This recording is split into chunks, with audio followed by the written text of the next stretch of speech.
El camino a la perdición. Mi nombre es Roberto Gutiérrez y he pasado la mayor parte de mi vida detrás del volante, recorriendo las interminables carreteras de México. No soy un hombre de cuentos ni de supersticiones, pero lo que viví en una de las rutas rurales más remotas del país me cambió para siempre. A lo largo de mi carrera, me han pasado cosas raras, cosas que podrían considerarse coincidencias. Pero aquella noche, en ese cruce de caminos, fue cuando lo inexplicable se hizo realidad, y yo tomé la peor decisión de mi vida. Mi historia no es fácil de contar. Hablar de ello es revivirlo, y revivirlo es un peso que llevo cada día desde que me sucedió. Si alguien escucha estas palabras, que las tome como advertencia. Hay caminos que no deberían recorrerse, pactos que no deberían hacerse, y seres que cuando se cruzan en tu camino, no buscan nada bueno. Mi única esperanza es que esta historia sirva como advertencia, aunque sé que la mayoría no me creerá. Estaba desesperado, al borde de perder todo. Mi camión, mi sustento, mi vida. Cuando uno llega a ese punto, hace cosas impensadas, acepta lo que no debería, y ese fue mi error, confiar en un extraño. Todo comenzó en una carretera rural, en una oscura noche sin estrellas, cuando decidí que no tenía nada más que perder, o eso pensé. Llevaba meses lidiando con la crisis económica. Los trabajos escaseaban y las cuentas seguían llegando. Mi viejo camión, una reliquia que había heredado de mi padre, se estaba desmoronando pieza por pieza. Cada viaje que hacía era un riesgo. Ya había tenido varios percances mecánicos en las rutas, y los costos de reparación me estaban asfixiando. Aquella tarde, después de un largo día en la carretera, estacioné mi camión en una pequeña gasolinera a las afueras de un pueblo olvidado por Dios. Mientras llenaba el tanque, vi al viejo dueño del lugar. Él me saludó con la cabeza, como siempre lo hacía, pero esta vez noté algo distinto en su mirada, como si quisiera decirme algo. Le devolví el saludo y seguí con lo mío. Cuando entré a pagar, el viejo me miró fijamente y me dijo con voz grave: «Te vi preocupado, Roberto. Sé que la vida no ha sido fácil últimamente. Hay un lugar, no muy lejos de aquí, en un cruce de caminos. Dicen que, si llegas ahí a medianoche, podrías encontrarte con alguien que podría ayudarte. Claro, si estás dispuesto a pagar el precio». Me quedé helado. No sabía si el viejo estaba jugando conmigo o si hablaba en serio, pero algo en su tono me inquietó. Decidí ignorarlo. Pagué y salí sin decir nada. Pero las palabras del viejo resonaban en mi cabeza mientras conducía. Era como si una fuerza invisible me empujara hacia ese cruce de caminos del que había hablado. La noche caía rápido, y con ella, la desesperación de mi situación. Mi mente daba vueltas pensando en mis deudas, en el camión que pronto dejaría de funcionar, en todo lo que estaba a punto de perder. No sé qué me llevó a hacerlo, pero antes de darme cuenta, me desvié de la ruta principal y tomé el camino que el viejo había mencionado. Las luces del camión apenas iluminaban la carretera, y todo estaba envuelto en una densa oscuridad. No había tráfico, ni siquiera luces en la distancia, solo el sonido del motor y el crujido de la grava bajo las llantas. Finalmente, llegué al cruce de caminos. No había señales ni nada que lo distinguiera de cualquier otro, pero algo en el aire se sentía diferente. Era un lugar silencioso, cargado de una energía extraña que hacía que cada pelo de mi cuerpo se erizara. Miré el reloj en el tablero. Faltaban unos minutos para la medianoche. Pensé en dar la vuelta y olvidarme de todo. Pero entonces, algo me hizo quedarme. Tal vez fue el orgullo o la desesperación, pero apagué el motor y esperé. El aire alrededor comenzó a volverse más denso, como si el tiempo se ralentizara. Y entonces, lo vi. Un hombre alto, vestido con un traje oscuro, apareció de la nada. Su rostro no se veía claramente en la penumbra, pero su presencia era imposible de ignorar. Caminó lentamente hacia mí, y mi corazón comenzó a latir más rápido. «¿Buscas algo, camionero?», dijo con una voz profunda y firme, sin mostrar emoción alguna. Me quedé en silencio, intentando asimilar lo que estaba sucediendo. Algo en mi interior me decía que me marchara, pero no pude moverme. «Puedo ofrecerte lo que necesitas», continuó. «Tu camión funcionará como nuevo. Nunca más tendrás problemas en la carretera. Serás imparable, Roberto. Pero, como en todo trato, hay un precio que pagar». No entendía a qué se refería, pero en ese momento no me importaba. Tenía el camión en ruinas, las deudas acumulándose y ninguna otra opción a la vista. «¿Qué quieres a cambio?», logré preguntar, aunque mi voz temblaba. El hombre esbozó una leve sonrisa, pero no era una sonrisa tranquilizadora. Al contrario, supe en ese momento que estaba cruzando una línea de la que no había retorno.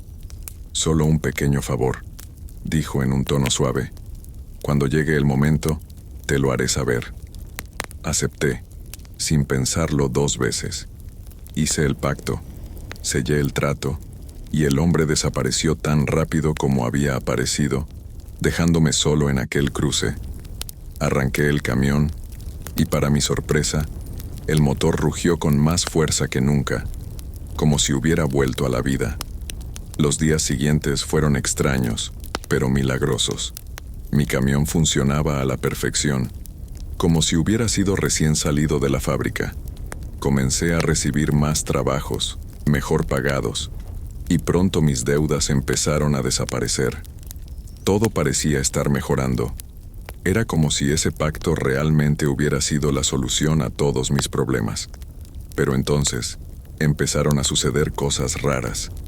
Una noche, mientras conducía por una carretera rural, sentí una presencia en la cabina, como si no estuviera solo. Miré al asiento del copiloto, pero no había nadie. Sin embargo, el ambiente se volvió pesado y comencé a notar detalles inquietantes. Mi radio se encendía sola, emitiendo ruidos extraños, voces lejanas que no podía entender. El aire dentro del camión se volvía gélido de repente, y el sonido del motor adquiría un eco inusual. Al principio pensé que eran solo alucinaciones, fruto del cansancio, pero con el tiempo, las sensaciones se hicieron más intensas. Ruta al infierno. Mi nombre es Tomás Aguirre, y he sido camionero desde los 21 años. Conocí de primera mano las largas jornadas, las noches sin dormir, y la presión constante de cumplir con los tiempos de entrega. El trabajo nunca fue fácil, pero siempre valió la pena. Lo único que me mantenía firme era mi familia, mi esposa Sofía y mis 2 hijos, Mateo y Valentina. Ellos eran la razón por la que seguía adelante, aun cuando sentía que no podía más. Los kilómetros que recorría no eran nada comparado con la necesidad de asegurarles un futuro. Pero había algo más que me impulsaba: el miedo. Miedo de fallarles, de que las cuentas se acumularan y las bocas en casa quedaran sin alimentar. Cuando eres padre, la desesperación te hace tomar decisiones que de otro modo jamás considerarías. Es fácil juzgar desde afuera, pero cuando la carga de tu familia cae completamente sobre tus hombros, harías cualquier cosa para protegerlos. Todo comenzó cuando me ofrecieron un trabajo que no podía rechazar: más dinero, menos días en la carretera y rutas fijas. Pero había una condición no escrita, una que jamás imaginé.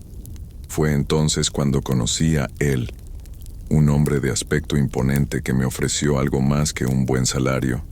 Me prometió que nunca llegaría tarde a ninguna entrega, bajo ninguna circunstancia. Lo que no me dijo es que ese pacto traería consecuencias terribles. Ahora, estoy aquí para contar mi historia, aunque no sé si servirá de advertencia o simplemente será el testimonio de un hombre condenado. Si estás dispuesto a escuchar, te llevaré conmigo en esta ruta, una que me condujo directamente al infierno. Recuerdo el día en que todo cambió como si fuera ayer.